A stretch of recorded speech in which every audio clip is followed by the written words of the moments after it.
42 मौजा दादीबाबू ग्रामर स्वर्गत भाग्यधर साहू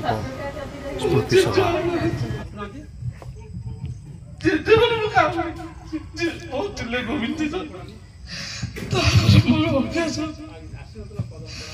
मत कहले सुमने बहुत देखा जाए संस्थान अच्छे कहले मु तो बसिक देखी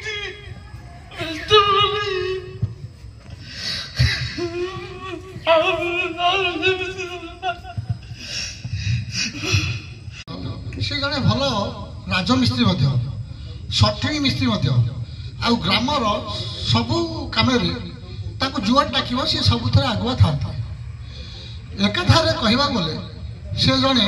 सांगठनिक उत्तम सांगठनिक लोक तेणुक विषय जहाँ जानी आम 5 जन सांग थिलु भगिबाबू मिसे आम 2 जन गले भाई आम 3 जन अच्छु मु भी भावुँ आमर मोर भी केतले पाली पड़ जाए बर्तमान कहते सांग मान केशव मु पूर्णानंद साहू ये 3 जन बची 5 जन भर सी एभली जन व्यक्तित्व आमको जुआर डाकिले जिते भी डाकबू तार नाही नहीं मत से मत भूत बहुत मार खाई गाते भी सुनी किंतु संकीर्तन वाले बता कर सुमत तू आगो का तू गावे ता प्रभु गाई बोले वो भाई नहीं मोर चित्त को जे मुझे विशेष किसी कहना चाहूनी एतिकी से कही जोटी गीत गायबू भल गीत गायबू फास्ट माँ कर गीत गायबू मुझे ना जेजे जहाँ चली बर्तमान जुग को नहीं जहाँ चली से पड़ो निश्चय तेणुक मुझे विशेष किसी न कही गोटे कथा कही गड़ी गड़ी जाए बयसर चक सरी सरी आसे दिन माड़ी माड़ी आसे काल पड़ा राति फास धरी हसे जम आज एभली दिन आज से आम पाखे नहांती सबुदिन चली जाइछंती एवं जो कलाकार माने ए 42 मौजा दधिबानपुर ग्राम रे जो गड़ी उठी छात्र समाज एवं जो आदर्श जो भाई माने एवं तांकर जो सहकर्मी मान मु तांको अनुरोध करछि ए कार्यक्रम को बजाय रखंतु स्वर्गत गोविंद साहूकर उत्तराधिकारी हिसाब रे हमर भगीरथी भाग्यधर बाबू थिले 14 से जड़े पुरुखा लोक गायक आप गीत हुए भुआशुणी पाखे जो मेलन देखी बहुत जगह जो नीति नियम जो संस्कार जो गीत कहबार ढंग एवं अन्य गायक मान पाखे से एमती गोटे गंठी कर दिखती जोटा कि बजाइवाई सुविधा हुए ना परवर्ती पर्यायर से समाधान कर गुणटा पाखे अच्छी एक दधियानपुर मुरबी हिसाब से केतक अंचल से आम सहित बसा उठा कर कौन गुण बखाणा गुण बखाणी अनेक कथा मो मुंडू बाहर मो मनरू तेणु ये कथा ये आपण मानक सूचई देवा चाहूँगी ये जड़े दधियानपुर जड़े गुणीज्ञानी लोक एवं संकीर्तन मंडल आपणकर 14 संकीर्तन मंडल जन योग्य लोक आम पाखक चलीगले किंतु आमको से स्थान पूरण करने को दधियानपुर आम भगवान माँ भुआशुणी को प्रार्थना करुच्ची एवं से केमती उत्तराधिकारी हिसाब से आउ क्या प्रोजेक्ट करूँ भगवान करूँ से उत्तराधिकारी हिसाब से आम सागे बसतु जड़े सामाजिक कर्मी तिरोधान एत कम दिन गोटे स्मृति सभा आयोजन हवा यहाँ बहुत भल कथा से जड़े सुंदर व्यक्तित्व थे एकाधारे से जड़े थे जड़े समाजसेवी जड़े कलाकार संकीर्तन गुरु निर्माण श्रमिक सबुथे दक्षता था आज वियोग आज युवपीढ़ी मान जो प्रकार जो भाव विहल होती आज ग्राम मुरबी मैंने जो प्रकार आज दुख सतरे से जड़े भल लोक थे आज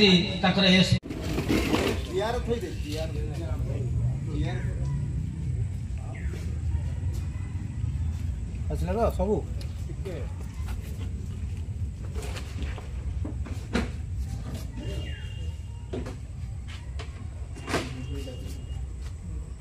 श्रुतिचारण सभार आयोजन कर ग्रामवासी मानक मो तरफ मु हार्दिक अभिनंदन ज्ञापन करुच्ची ଭଗିବା ମୁଁ ମୋର ସମସାମୟିକ ସେ ଖାଲି ଆମେ ଏଠି ସମସ୍ତେ ଆଲୋଚନା କରୁଛେ ସେ ଜଣେ ସଂକୀର୍ତ୍ତନ ପ୍ରେମୀ ସେ ଖାଲି ସଂକୀର୍ତ୍ତନ ପ୍ରେମୀ ନୁହନ୍ତି ତା ସହିତ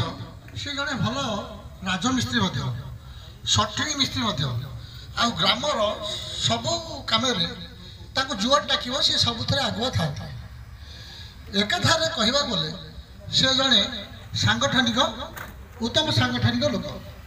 ତେଣୁକରି ମୁଁ ତାଙ୍କ ବିଷୟରେ ଯାହା ଜାଣିଛି ଆମେ 5 ଜଣ ସାଙ୍ଗ ଥିଲୁ ଭଗିବାବୁ ମିଶେଇ ଆମେ 2 ଜଣ ଗଲେ ବୋଲି ଆମେ 3 ଜଣ ଅଛୁ ମୁଁ ବି ଭାବୁଛି ମୋର ବି କେତେବେଳେ ପାଳି ପଡ଼ିଯାଇପାରେ ବର୍ତ୍ତମାନ କହୁଥିଲି ସାଙ୍ଗମାନଙ୍କୁ କେଶବ ମୁଁ ପୂର୍ଣ୍ଣନନ୍ଦ ସାହୁ ଏଇ 3 ଜଣ ଆଉ ବଞ୍ଚିଛୁ 5 ଜଣ ଭିତରୁ ସେ ଏଭଳି ଜଣେ ବ୍ୟକ୍ତିତ୍ୱ ଆମକୁ ତାକୁ ଯୁଆଡ଼େ ଡାକିଲେ ଯେତେବେଳେ ଡାକିବୁ ତାର ନାହିଁ ଆଜି ପାଲା କେଉଁଠି ହେଉଛି ଦୂରାନ୍ତର ହଉ କି ପାଲା କଲ୍ କରିବା ପାଇଁ ହଉ କୃଷ୍ଣନା ମୁଁ ଦୁର୍ଜନା ଭଗି ସାହୁ ପ୍ରାୟ ସବୁବେଳେ ଆଗୁଆ ଥାଉ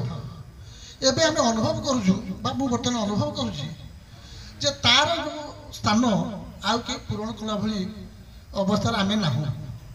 ଆଉ ତାର ମୃତ୍ୟୁରେ ମୁଁ ବିଶ୍ୱାସ କରି ଭାଙ୍ଗି ପଡ଼ିଛି ଯେ ମୋର ଗୋଟେ କାନ୍ଧ ଉପରେ ହାତ ପକାଇବା ଭାଇ ମୋର ଚାଲିଗଲା ତେଣୁକରି ମୁଁ ଆଉ ବିଶେଷ କିଛି କହିବା ପାଇଁ ଚାହୁଁନି ପୂର୍ବବର୍ତ୍ତୀ ବକ୍ତାମାନେ ତ ସବୁ କହିସାରିଲେଣି କେବଳ ଏତିକି ମୁଁ ଈଶ୍ୱର ପାଇଁ ପ୍ରାର୍ଥନା କରୁଛି ତାଙ୍କର ଅମର ଆତ୍ମାର ସଦ୍ଗତି ହେଉ ଏବଂ ତାଙ୍କର ସ୍ଥାନ ବ୍ରଜପୁରରେ ସ୍ଥାନ ପାଉ ଦଧିବାମ ଗ୍ରାମବାସୀଙ୍କ ତରଫରୁ ଅନୁଷ୍ଠିତ ହେଉଛି ଏ ସଭାରେ ସଭାକୁ ସଞ୍ଚାଳନ କରୁଛନ୍ତି ମୋର ସାନ ଭାଇ ପରଶୁରାମ ବେହେରା ମିଟୁ ଏବଂ ସମ୍ମୁଖରେ ସମ୍ମାନସ୍ପଦ ଗୁରୁଜନ ମଣ୍ଡଳୀ ଆମର ସମ୍ମାନସ୍ପଦ ସର୍ବମହନ୍ତ ଚତୁର୍ଦ୍ଦଶ ମଣ୍ଡଳୀର ସୁରେନ୍ଦ୍ରନାଥ ପଣ୍ଡାଠୁ ଆରମ୍ଭ କରି ଅଧିକାରୀ ଏବଂ ମହନ୍ତ ଆମର ଜୁଜିଆନା ଏବଂ କୃଷ୍ଣନାଙ୍କ ଠାରୁ ସମସ୍ତ ସମ୍ମାନସ୍ପଦ ଗୁରୁଜନ ମଣ୍ଡଳୀ ବିଶେଷ କରି ମୁଁ ବର୍ମାହାତ ଯେ କେବେ ଭାବି ପାରିନଥିଲି ଯେ ଭଗି ଭାଇ ଆମଠାରୁ ଚାଲି ଯାଇଛନ୍ତି ଯେ ସଂକ୍ରାନ୍ତି ହେଇଥାଏ ଯେଉଁ ଗଲା ସଂକ୍ରାନ୍ତି ଗଲା ସେ ଧୋତି ଫୋତି ପିନ୍ଧି ସ୍କୁଟି ନେଇ ଯାଉଛନ୍ତି ଆମ ଘର ଆଗରେ ମୁଁ ଜଷ୍ଟ ଠିଆ ହେଇଛି ଅଟକି ଗଲେ ମୋତେ କେମିତି କ'ଣ ଏଇ ବିଷୟରେ ଆଜି ନା ଯାଉଛି ଟିକେ ମନ୍ଦିରକୁ ଏ ଗଲା ସଂକ୍ରାନ୍ତି ମୋର ତାଙ୍କ ସହିତ ଶେଷ ଦେଖା ତାପରେ ମୁଁ ସେଇ 8ଟା 8:30 ଖଣ୍ଡେ ସମୟ ପାଇଲି ଯେ ପଣିଗୁଆଡ଼େ ଆସି ଯେ ଭାଗି ଭାଇ ନାହିଁ ମୁଁ ସାଙ୍ଗେ ସାଙ୍ଗେ ମିଟୁକୁ ଫୋନ୍ କଲି ଯାଉ ଶ୍ମଶାନରେ ଆମେ ଆସିଲୁ ଗଣେଶ ସାରଙ୍କ ଘର ପାଖରେ ରହିଲୁ ହୃଦାନଙ୍କର ମୋର ତାଙ୍କର ସେଇଠି ଦୂର ଶେଷ ଦର୍ଶନ କଲୁ ତେଣୁ ଗୋଟିଏ କଥା ସବୁବେଳେ କହିବି ଯେ ଭଗି ଭାଇ ଜଣେ ସଂକୀର୍ତ୍ତନ ପ୍ରେମୀ ନଥିଲେ ଜଣେ ପାଳା କଳାକାର ନଥିଲେ ଜଣେ ଭଲ ସେଣ୍ଟ୍ରିଂ ବା ପଡ଼ି କାରିଗର ନଥିଲେ ସବୁଠି ଥିଲେ ଗୋଟେ ଭଲ ମଣିଷ ଆଦର୍ଶ ବ୍ୟକ୍ତିତ୍ୱ ଆଦର୍ଶ ମଣିଷ ଆସିଥିବା ଅଧିକାରୀ ମହନ୍ତ ସଂକୀର୍ତ୍ତନ ପ୍ରେମୀ ଭାଗ୍ୟଧର ସାହୁଙ୍କୁ ଭଲ ପାଉଥିବା ସବୁ ମହାନ ମୁଁ ସମସ୍ତଙ୍କୁ ପ୍ରଣାମ କରୁଛି କାରଣ ସମସ୍ତେ ଆମେ ବାଷ୍ପରୁଦ୍ଧ ହତବାଗ କାହିଁକି ନା ଆମ ଗହଣରୁ ଜଣେ ଭଲ ମଣିଷକୁ ଠାକୁର ତାଙ୍କ ପାଖକୁ ନେଇଯାଇଛନ୍ତି ସେ ଆମ ଗହଣରେ ଥିଲେ ଭଲ ମଣିଷ ଯାହାକୁ ପଚାରୁ ଏ କଥା ଆମେ ସମସ୍ତେ ଦିନେ ଯିବା କେହି ରହି ନାହିଁ ରହିବେ ନାହିଁ ଭୋଗ ରଙ୍ଗ ଭୂମି ତଳେ ସର୍ବେ ନିଜ ନିଜ ଅଭିନୟ ସାରି ବାହୁଡ଼ିବେ କାଳ